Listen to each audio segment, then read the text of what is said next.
Selain kamu bersyukur kepada Allah, yang kedua, waspada. Jangan sampai kamu gendeng dunia. Jangan sampai kamu cinta dunia. Ya kan? Gempa. Rumah yang bagus Bapak Ibu diangkat oleh Allah ke atas, setelah itu diterjunkan lagi. Hancur Bapak Ibu. Hancur.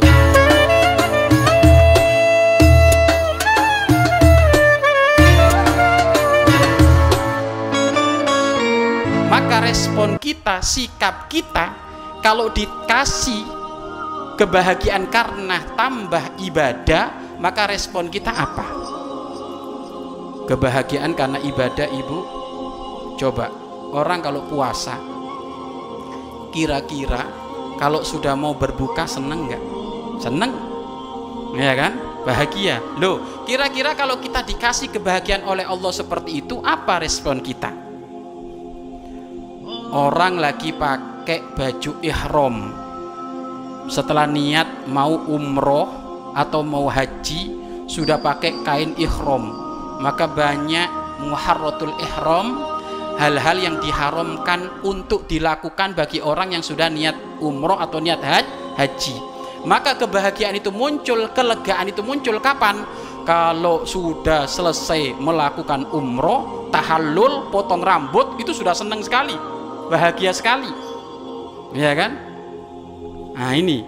Atau orang yang lagi menghatamkan Al-Quran. Orang kalau sudah lagi menghatamkan Al-Quran, lagi baca Al-Quran sampai hatam, itu ada kebahagiaan. Lah, respon kita kalau kita dikasih oleh Allah kebahagiaan seperti itu bagaimana? Respon kita adalah orang tua kami, kalau kita dikasih kebahagiaan seperti itu, maka katakan di dalam dirimu, hadza min fadli rabbih, ini anugerah dari Allah, bukan semata-mata intima. Bisa, ini memang bimbingan dari Allah. Wa hadza taufikillah, dan ini adalah petunjuknya Allah. Tsumma inayatillah, dan ini memang semata-mata pertolongan Allah, biar kita nggak sombong. Selesai nih kita niat umroh, Ibu. Umroh itu kan prosesnya panjang tuh, ada tawaf, ada sa'i, kemudian proses tawafnya nggak boleh wudhunya batal, tidak boleh pakai wewangi-wangian, tidak boleh berhubungan suami istri, tidak boleh pakai baju berjahit, tidak boleh pakai cadar, tidak boleh nutup muka. Ini kan muharram, yang diharamkan kan banyak. Maka itu semuanya terasa lega kalau sudah tahallul, potong rambut, udah kelar semuanya. Alhamdulillah beres-beres umroh 1, alhamdulillah sudah beres haji. Loh, di saat kamu berada di wilayah kegembiraan seperti itu, maka respon kamu, adab kamu dengan kegembiraan dari Allah itu, maka katakan di dalam dirimu, hadza min fadli rabbi, ini semata-mata anugerah Allah, pertolongan Allah. Kenapa? Biar kamu nggak sombong, biar kamu nggak ujub, bangga di diri. Karena dari sini kalau tidak merespon dengan seperti ini Bapak Ibu, bangga diri nanti, ujub. Sehingga ahli sholat, ahli bangun malam, ahli puasa, ahli haji, kalau sudah ujub sombong, maka tidak bernilai. Ya, ini yang pertama. Jadi katakan di dalam hatimu, responmu, maka ini bukan semata-mata dari dirimu, tapi ini karena pertolongan Allah. Ini satu. Kemudian sebab yang kedua di dalam kebahagiaan, yaitu ziyadatun fid dunya. Wajar manusia Bapak Ibu, kalau duitnya banyak seneng, lagi gajian seneng, dapat arisan seneng, dapat baju baru seneng, dapat istri baru seneng, maksudnya baru nikah, bukan istri baru nikah seneng, dapat anak seneng. Wajar Bapak Ibu, naik pangkat seneng. Lah, kira-kira kalau kita dikasih oleh Allah kebahagiaan itu karena Allah ngasih mobil, Allah ngasih kemudian bisa bangun rumah. Coba mulai dari nikah pengen punya rumah, nabung tuh, pagi kerja, pulang sore, sudah gitu duduk di rumah mandi, kerja lagi bapak banting tulang, Sampai ada istilah kepala jadi kaki, kaki jadi kepala. Nggak karu-karuan. Karena pengen punya rumah, akhirnya bener bangun rumah. Bahagia nggak? Bahagia. Wajar orang bahagia tambah hartanya itu wajar. Tetapi bagaimana responmu yang benar, adabmu yang benar? Kalau Allah ngasih kebahagiaan berupa harta itu, kenikmatan itu, responmu bagaimana? Labud bisyukrilillah, harus syukur kepada Allah dong. Syukur. Kamu dikasih kemudahan oleh Allah, bisa punya rumah, udah berapa tahun? 20 tahun nikah, sampai anaknya mau nikah belum punya rumah, baru punya cucu dikasih rumah, seneng sekali. Maka bersyukur kepada Allah. Ya, satu, bersyukur kepada Allah. Kemudian yang kedua,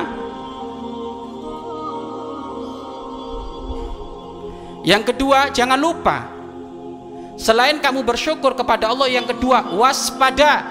Jangan sampai kamu gendeng dunia, jangan sampai kamu cinta dunia. Nah, ini respon kita ini. Akhirnya punya rumah 3x4 kok enak ya. Gimana kalau tipe 40? Nah, gimana kalau tipe 100? Nah, gimana kalau tipe 60? Waspada. Jangan sampai kamu malah cinta dunia. Harus waspada. Kenapa? Karena ini pemberian dari Allah. Pokoknya tetap ibadahmu rajin, bangun malammu rajin, majelismu rajin, ya, tanda dirimu bersyukur kepada Allah Subhanahu wa Ta'ala. Kemudian yang ketiga, respon yang ketiga yang perlu dihadirkan di saat Allah ngasih kegembiraan dengan pengkabulan itu semuanya. Yang kedua, pastikan rumahmu dipakai ibadah. Rindu rumah bertahun-tahun, Bapak Ibu, rumahnya dipakai maksiat. Setiap pagi organ tunggal terus jedar-jedur, ya kan?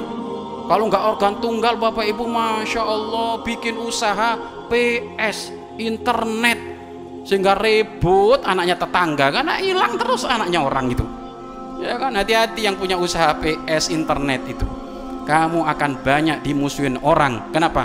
Banyak anaknya orang gak sholat gara-gara nongkrong di rumahmu, bukan ibadah, tapi lupa kepada Allah. Makanya hati-hati. Sudah punya rumah bertahun-tahun, tak taunya rumahnya dipakai maksiat, Bapak Ibu. Rumahnya dipakai usaha nggak bener. Usaha apa? Jualan minuman keras. Transaksi riba terjadi ada di situ. Wah, ini berarti nggak bener ini. Rumah kayak gini berarti kebahagiaan yang membawa malapetaka. Kalau seperti itu, bisa jadi kebahagiaan itu dicabut oleh Allah, rumah itu dicabut oleh Allah. Apa? Gempa orang tua kami, ya kan? Gempa. Rumah yang bagus, Bapak Ibu, diangkat oleh Allah ke atas, setelah itu diterjunkan lagi, hancur, Bapak Ibu. Hancur. Gempa itu kalau dikira ibu, gempa itu goyang gitu ya? Gitu ya? Enggak. Kami pernah kemana itu? Ke Lombok, ke Ambon juga pernah, ke Lombok, ke Ambon. Di Lombok itu pernah ada gempa, Bapak Ibu. Yang kami herankan, gempanya itu ternyata bukan di kotanya. Gempanya itu ternyata ada di dekat pegunungan. Jadi di lereng-lereng gunung, rumah-rumah desa yang di lereng gunung itu pada gempa semuanya. Tak tanya, loh, kenapa kok gempanya ada di gunung ya, kok nggak ada di kota, gitu kan? Kan kalau secara kan Ibu, kemaksiatan itu kan ya barangkali, tapi bukan berarti orang Lombok maksiat, orang Ambon maksiat. Ini kan evaluasi kami. Ternyata Bapak Ibu, di sana itu memang di lereng-lereng gunung itu telah dibikin perhotelan, penginapan para turis. Penginapan para turis itu memang ya di sana. Jadi memang orang-orang banyak lalai kepada Allah itu di lereng-lereng gunung. Lah, kami duduk dengan mereka itu. Melihat kami itu nangis mereka, meluk-meluk kita. Akhirnya kita tenangkan, kita kasih motivasi. Terus kami nanya, Pak, gimana kejadiannya? Lah gitu kan. Ya kata beliau, sepengetahuan kita kan harusnya gempa itu kan jalannya kanan kiri, muter gitu. Ini enggak. Jadi rumah saya itu diangkat ke atas. Rumahnya itu diangkat ke atas ini. Sudah tinggi itu langsung dijatuhkan duar. gitu orang tua kami. Sehingga kalau sudah kayak gitu, diangkat kayak gitu Bapak Ibu, itu sudah nggak ada sisa tuh, dinding-dinding tuh nggak ada sisa. Mungkin kalau kanan kiri masih retak Bapak Ibu, ya kan, ini enggak. Oh, Allah ini ya kalau menghukum hambanya itu tidak yang sesuai kita pikir Bapak Ibu, ya kan. Kalau Allah menghukum hambanya sesuai yang kita pikir, wah, maha besarnya Allah nggak nampak dong, ya kan, nggak nampak. Ada orang Bapak Ibu dikatakan oleh seorang wali, kamu akan mati disengat kalajengking, kamu akan mati disengat kalajengking. Ada raja itu nggak percaya takdir, nggak percaya takdir. Akhirnya ada orang soleh ngomong, takdirmu itu bakal mati dientup kalajengking. Akhirnya Bapak Ibu, raja ini dengan otaknya yang katanya cerdas itu, di hari yang sudah ditentukan, raja ini mencari sesuatu yang kira-kira tidak bakal disamperin kalajengking. Apa? Seharian kum ada di laut, mandi di laut. Dia mengatakan, wah, mana ada kalajengking, kalau kalajengking kesini kan kelihatan. Dia Bapak Ibu kum sama kudanya, tahu kum berendam, iya kan, berendam dengan kudanya di laut. Kenapa kok dia berendam dengan kudanya di laut? Biar tidak ada kalajengking yang nyamper. Baru dia berendam kayak gitu Bapak Ibu, bagaimana? Dari hidungnya kuda keluar kalajengking, dientup, modar alias mati. Apa? Allah kalau pengen ngambil hambanya dengan sesuatu yang tidak bisa kita sangka-sangka, ya kan. Makanya jangan menghindar kematian, ya kan. Kalau menghindar kematian Bapak Ibu, itu orang kurang iman. Yang kita hindari bukan kematiannya, yang kita hindari proses matinya itu loh, jangan sampai nggak bener, itu yang kita hindari, ya. Ada orang saya, waduh ini gimana ini, biar malaikat Israel gak datang, akhirnya bangun. Disebutkan dalam Al-Quran, walau kuntum fi burujim musyayyada, walaupun kamu berada di benteng yang terbuat dari baja, kalau Allah waktunya manggil pasti dipanggil, ya. Makanya jangan takut panggilan Allah. Nah Bapak Ibu sudah siap? Jangan takut panggilan Allah. Tapi yang kita takutkan, takut dipanggil dengan cara nggak bener. Nah ini, kalau panggilan Allah ya pasti Bapak Ibu, ya kan, panggilan Allah pasti, ya. Masih ingat ceritanya siapa? Tamunya Nabi Sulaiman itu, ya kan? Gimana tamunya Nabi Sulaiman? Nabi Sulaiman punya tamu. Setelah Nabi Sulaiman menyambut tamu, tamunya belum pulang, datang malaikat Israel kunjung kepada Nabi Sulaiman, kunjung kepada Nabi Sulaiman. Akhirnya Nabi Sulaiman kaget, inti kok kunjung saya Israel, apakah waktunya saya sudah masuk, apakah saya sudah waktunya wafat?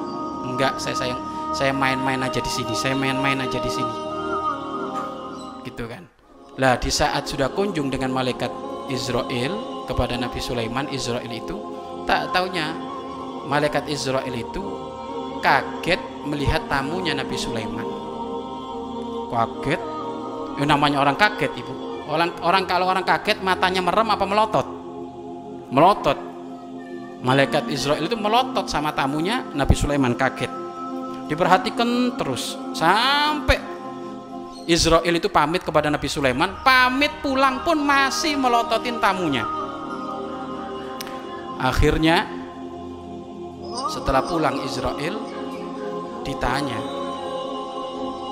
oleh tamunya Nabi Sulaiman, Nabi Sulaiman punten, tadi itu siapa? Tamuku. Iya, siapa? Pengen tahu ente? Iya, awas kaget kan, kata Nabi Sulaiman. Enggak, siapa Nabi Sulaiman? Kok ngelihatnya kepada saya kok serem sekali, sangar katanya. Nggak pernah kenal, tiba-tiba dia kayak kaget melotot ke saya. Bener kamu pengen tahu? Iya, itu malaikat Israel. Waduh, gemetar tubuhnya orang tua kamu. Bener? Iya. Waduh, jangan-jangan tadi melototin saya itu, saya mau dicabut nyawaku. Akhirnya Nabi Sulaiman, kamu kan seorang nabi yang hebat, jangan-jangan Israel itu masih ada di sekitar rumahmu sini, sekitar istanamu sana. Saya takut keluar dicabut nyawaku. Sudah, kirim saja aku ke tempat yang paling jauh sana. Terserah, kamu kan raja dari segala makhluknya Allah, sangat mudah kamu ngirim ke sana. Akhirnya dikirim kemana ibu? Kirim ke Cina, pakai tentaranya Nabi Sulaiman yang berupa awan. Naik awan ini, naik awan, nyampe turun ke Cina, baru turun dari awan, ditangkap oleh malaikat Israel. Inti mau kemana itu? Langsung dicabut, mati. Akhirnya malaikat Israel balik ke Nabi Sulaiman. Loh, kamu kok balik lagi? Iya Sulaiman, aku mau cerita. Saya itu kaget sama tamumu tadi. Tamumu itu tadi itu orangnya, hidungnya, matanya, telinganya itu termasuk ciri-ciri yang hari ini harus saya cabut nyawanya. Tapi pencabutannya di negeri Cina. Loh, kok ada di kampungmu, di negerimu? Karena perintah dari Allah dicabut di negeri Cina, ya sudah, saya ke negeri Cina. Baru saya nyampe, dia juga nyampe. Ya sudah, bismillah. Selesai, kelar. Ya inilah, jangan takut mati. Ya kan? Mati itu pasti, mau lari kemana saja pasti. Gitu loh. Tapi takutlah kita mati dalam keadaan gak siap. Gitu loh. Kalau mati dalam keadaan gak siap, ya repot tadi.